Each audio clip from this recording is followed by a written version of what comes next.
இந்த அக்காவுக்கு வந்து நிறைய பேர் மரியாதை சொல்கிறாங்க, நிறைய பேர் வாழ்த்துக்கள் சொல்கிறாங்க. ஸோ ஏதோ திறப்பு விழாவுக்கு இன்வைட் பண்ணியிருக்காங்க. உண்மையிலே அவங்க பண்ணது அவ்வளோ பெரிய விஷயம்.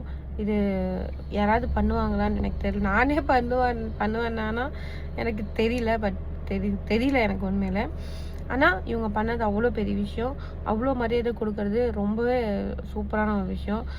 இதெல்லாம் பார்க்கும்போது சந்தோஷமாக தான் இருக்குது. ஆனால் சிலதை பண்ணுவீங்க பார்த்தீங்களா, தேவையில்லாதவங்கள இன்டர்வியூ கூப்பிட்றது, அவங்களுக்கு போய் அப்படியே பணிவூட செய்கிறது, மரியாதை கொடுக்கறது, அப்புறம் இந்த ரிப்பன் கட் பண்ணுறதுக்கு கூப்பிட்றது, அதெல்லாம் உண்மையிலே காண்டாகவும் தெரியுமா, அவ்வளோ காண்டாகும். இந்த மாதிரி ஆளுங்களுக்கெல்லாம் நீங்கள் பண்ணுறது வந்து யாருமே தப்பாக சொல்ல மாட்டாங்க.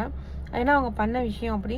ஆனால் மற்றவங்களுக்குலாம் பண்ணுறீங்களா, அவங்க என்ன அப்படி கீழ்ச்சிட்டாங்கன்னு அவங்கலாம் ரிப்பன் கட் பண்ணுறதுக்கோ இன்டர்வியூக்கும் இதுக்கெல்லாம் கூப்பிடுறீங்கன்னு எனக்கு தெரியல. உண்மையாக அந்த நம்மளும் வாழ்த்துவோம். ஸோ நம்ம சார்பாக அவங்களுக்காக வாழ்த்துக்கள். அடுத்தவங்க பொருளுக்கு ஆசைப்படாதவங்க எப்பயுமே நல்லா தான் இருப்பாங்க. ஸோ அவங்களும் நல்லா இருப்பாங்க.